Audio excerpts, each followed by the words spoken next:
Hello everyone, welcome back to another tutorial in our series on the new Game Maker features. Today, we're going to focus on creating a bumper car using the rotate around and player animation components and explore how to manage its movement and rotation. As we've seen in previous videos, each car is composed of several objects that should all be children of a single parent object. This parent object is key for centralizing control over movements and rotations. To begin, we'll add a box for parent object. Let's start with the movement. First, add a force component to the parent object. This component requires a rigid body to function, so a prompt will appear to add one automatically. Since we want the car's motion to be continuous, we'll set the type to constant and speed to 3. This speed is something you might adjust through testing, depending on how fast you want the car to move. Assuming the front of the car is facing the direction we want to move, we need to enter -3 in the direction field to move forward against the blue z-axis arrow. The negative sign indicates the opposite direction, and 3 matches our speed setting. The motion should be in local space, so the car moves along its z-axis even if it rotates. We'll set this up using the Start Moving event. Now, let's configure the rigid body. It's always active, so no event is needed to trigger it. A mass of 1 and a drag of 1 are suitable.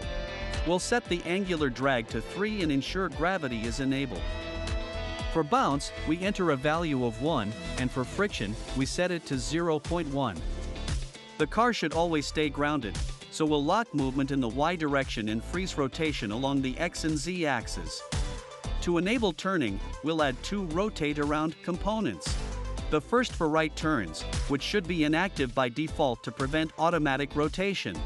We'll define 2 events for starting and stopping the right turn, setting the rotation speed to 150 in the direction to +1 on the y-axis. The second component will handle left turns with the same speed but a direction of -1. For controls, typically, the D key moves to the right. Since our character shouldn't move after sitting in the car, we can repurpose the A and D keys for turning. We'll add an input button component, select the D key, and link it to the events for activating and stopping the right turn. This setup allows the car to turn right as long as D is held down. We'll do the same for the left turn with the A key. Up to this point, the movement and rotation of the car are set up. To ensure the player can't move after teleporting into the car, we'll add an ability limiter component and deactivate all movements when the teleport event fires.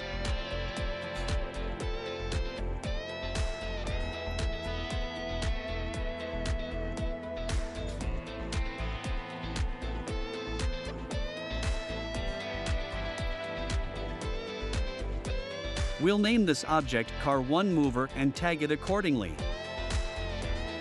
For the car's body, we'll add a simple object, include a GLB importer component, and load the GLB file of the car. By adding a parent component, this object becomes a child of Car1Mover, moving and rotating with it. We'll also add a collision component to the car body and disable it to prepare for player teleportation, naming this object Car1Shape. Lastly, to allow for an easy game exit, we define the J key to trigger an exit event. Adding a reset component and setting the exit event will manage the game ending process. To ensure that the player teleports to the car as soon as they enter the game field, we first add a game starter component. This will trigger the teleport event at the start of the game. Next, we add a teleport component and specify the teleportation target location for the player. Additionally, to ensure that the car starts moving right after the teleportation process, we input the Start Moving event in the On Teleport Finished section.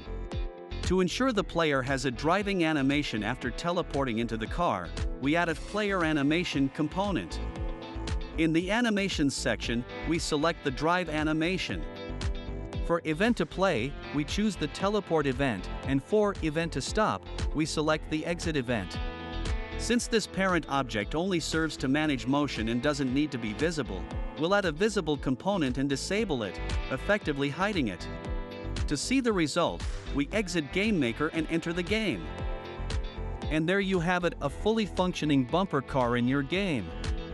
Stay tuned for more tips and tricks in our upcoming videos. Don't forget to subscribe, like, and enable notifications to keep up with our latest content. Thanks for watching.